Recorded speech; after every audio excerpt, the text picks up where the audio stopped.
Well, Fanalysis combines the data that's made popular in fantasy football with the latest sports betting trends. And for that, we find you the sharpest angles with the lead betting analyst from Pickswise, Jared Smith, joining us once again in all his Penn State glory today. Good to see you, buddy. Against Northwestern. Steve. Yeah, gotta bring it home. Gotta give the love to the Nittany Lions. You know, excellent team this year. Let's start things off here with the Cardinals in Carolina. They're getting 1.5 in Carolina, and I guess I understand that the public has started to fade them after a little bit of a shaky start, but does that give the sharp bettor an opportunity here? Does. And I think, you know, reading the market, especially in the NFL, which is the most efficient of all the gambling markets, is something I do on a weekly basis. It's how I start my process. And when I started my process this week, I put a gold star next to this line because when it opened over the summer, it was Arizona minus 3.5.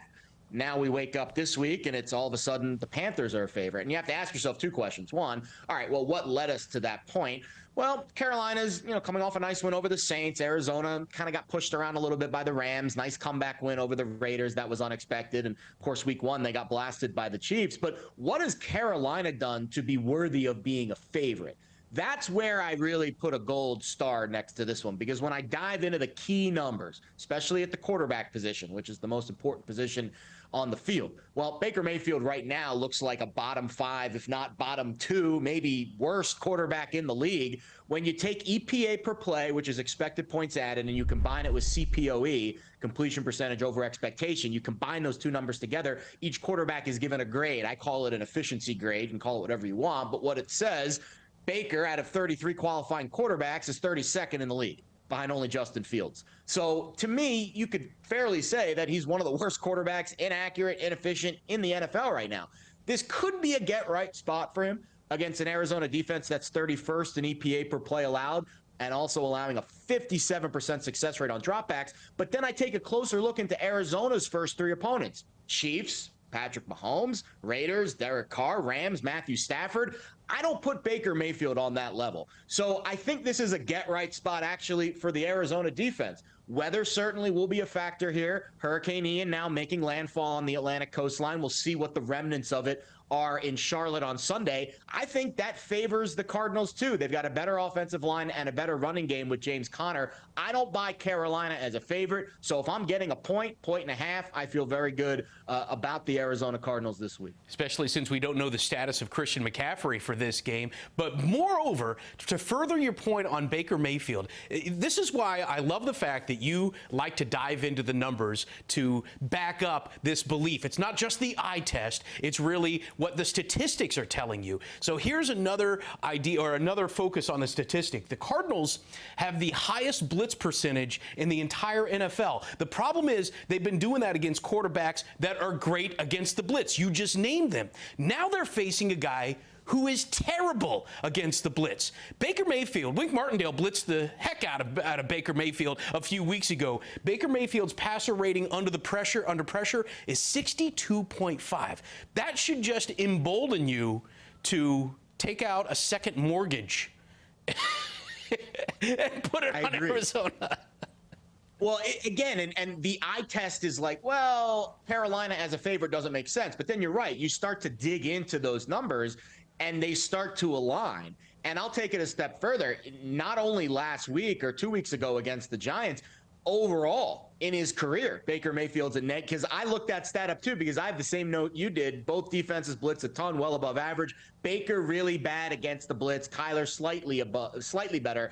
But actually, both quarterbacks are negative EPA in their careers against the blitz. I think the blitz will impact Baker a little bit more, because what's something Kyler can do that Baker can't? Well, Kyler can escape with his legs. We haven't seen that element of Baker's game, not in a long time. And you completely nailed it with the Christian McCaffrey news. I'm already seeing a little bit of, fluctuation in the market this week. Not a huge difference from a +1 to a -1, but I would be willing to bet that if and when Christian McCaffrey gets announced out for this game, the Cardinals actually close as a favorite. The book is out on Baker, and he's just no Sam Darnold. No. You're also paying close attention to the Falcons-Browns game, but not the spread. You're looking at the over-under. The over-under is at 47. What really intrigues you about this over-under? First thing I'll note is, we talk about key numbers a lot. We've discussed them on the show, 3, 7, 10, 14.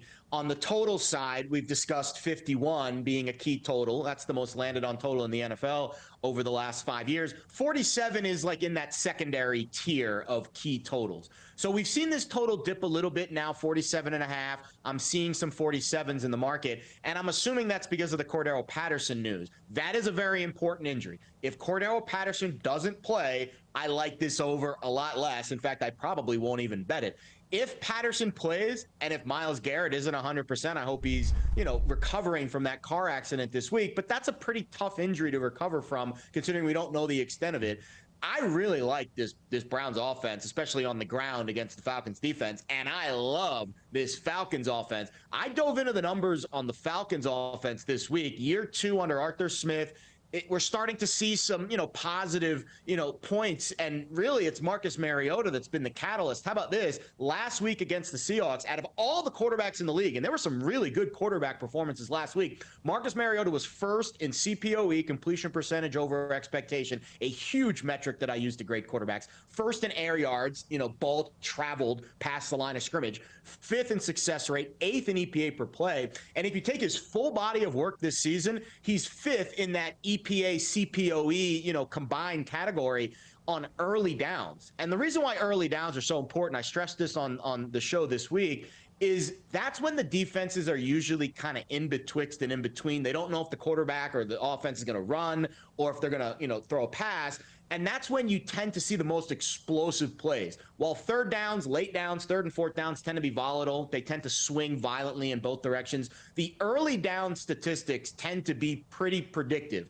And right now, Marcus Mariota is a top 5 quarterback on early downs. That is very difficult to scheme against, and that's why I think the Falcons are averaging 26 points per game, and their offense looks really good this year. Plus, you stay ahead of the sticks, and you keep the ball moving. You have a lot of those 10-play drives, which can just burn a defense out, and I know that doesn't come into play necessarily as much in the first half, but by the second half, when you have a defense that one defense has played 50 plays and another defense has played 80, that makes a big difference. And maybe when you take a closer look at the actual numbers, I mean, you just said it. The Falcons are at 26 points a game. The Browns are at 28 points a game. But then you kind of have to look at the defenses that the Browns have done this against, and that there have been some suspect defense there. So does that worry you a little bit about the defense, especially for, to try to bet the over in a game where 2 coaches are run-first coaches, which leads to a quicker game? Yeah, and I think that's why we've seen this total drop. I think it's partly injury news, but it's also partly there does seem to be a little bit of a running clock vibe here. The Browns are going to pound the rock, and they might not give Atlanta enough opportunities to meet their expectation on their side of the total. I also have to give credit to Jacoby Brissett. We talked about Marcus Mariota. I mean, Jacoby Brissett right now, through all the grades that we're talking about, he's a top 5 quarterback as well. Now, if you were going to ask me which of the 2, Mariota, Brissett, would regress first, I would lean Brissett because, again, Mariota has his legs. But the one thing about Mariota is this Arthur Smith scheme can be a little, gimmicky. Over time, the defenses might become keen to it. I think both offenses will likely regress in the second half of the season, but it's only been a few weeks. We're still kind of in that honeymoon phase with both guys, and I could continue. Again, Cordell Patterson injury is huge because it takes that element of run game away from Atlanta. If he goes, and if the Browns offense can, sustain drives, first down, second down, first down, instead of those third down, tough, tricky third and longs, I do think 47 is a relatively light total with these 2 teams offensively. And then, of course, defensively, the Falcons have been really bad. The Browns have been even worse, giving up a 50% success rate on dropbacks through 3 weeks. We saw what Joe Flacco did a couple weeks ago, so they can be had as well. And Nick Chubb, by the way, is #1 in the NFL in rushing, so you know the Browns are going to want to keep that ball on the ground. All right, a teaser. This is where you move the line in your favor, but you have to play 2 games. And this week, you're coming back to Arizona, moving that line through the key number of 7.5. And another game where you move between 2 key numbers is the Broncos now getting 8 against the Raiders. Give the significance of moving it between those 2 key numbers. 3 and 7, about 20, I think it's 25% of games land on either 3 or 7 in the NFL. So if you can get a relatively low total game, Arizona, Carolina, it's hovering in the low 40s. Same thing for Denver and Vegas. A little bit of a higher total there, but nothing significant. They're both in the low to mid 40s. If you can get both of those underdogs, and that's usually where I start my teaser shopping every week. I look for underdogs priced between 1 and 2. And then I try to find the ones that make the most sense. We obviously gave you the handicap on why I think Arizona can win the game outright. So obviously I think getting them as a teaser through 3 and 7 is huge. Now we go to this Denver-Vegas game. And listen, there's a lot of professional money in the market this week for Las Vegas. They're 0-3. They've looked awful. They're in a desperate spot. The Broncos have been, I would say, average to below average right now, with Nathaniel Hackett and Russell Wilson not performing up to expectations so far. But again, when I move it through those 2 key numbers, especially in a low total game, I feel like Denver has enough, especially defensively, to keep this game within arm's length. Is this the spot we finally see Carr and Adams and this offense rev their engines and put some distance between themselves and the Broncos? It's possible, but I think the other side of the equation slightly more possible here, where the Raiders continue to shoot themselves in the foot. The Denver defensive line, which has been elite, continues to cause problems in the backfield for a Raiders offensive line that hasn't been good, and a Raiders defense, which has been absolutely shredded, is the right antidote for this Broncos offense that has looked a little maligned through 3 weeks. While Vegas right now is being very respected in the market, I'm even seeing this line touch 3 in a couple of spots. I would much rather be on the other side here and take it through 2 key numbers and hope that Denver can keep it close. But you know what? I feel like this year, maybe especially, Vegas is giving a little bit more respect to the home teams, giving a little bit of a boost to the home field advantage. So do you think that the fact that you can move and create an alternate line here can help fade Vegas's overreach on home field advantage? Field advantage has been a hot button topic amongst pros and bookmakers, and I've specifically asked a few of them why we're seeing, because right now I asked one of my pals here in the desert a few weeks ago before the season started. He said he's down to like 1.5. Now obviously each situation is unique.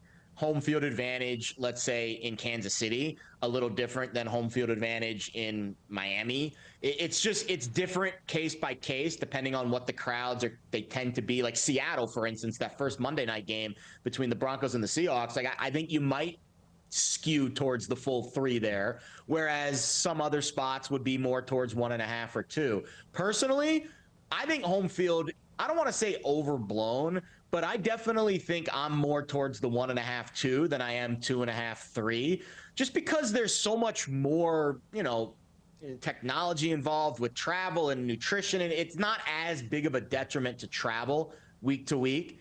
And I think overall, you're starting to see a lot more advanced line of scrimmage, hand motions where you can go silent counts. And just the offenses that these teams run are a little bit more efficient, I think, than they were 20 or 30 years ago. So it's a little easier to get in and out of the huddle, although the verbiage can be tough sometimes. I'm a little bit more down on home field advantage overall than I would say some would be. And that's why these teasers would certainly work for you. All right, that's how he sees his top plays and his teaser to target this week. Make sure you catch out our other segment on the Jets and the Giants.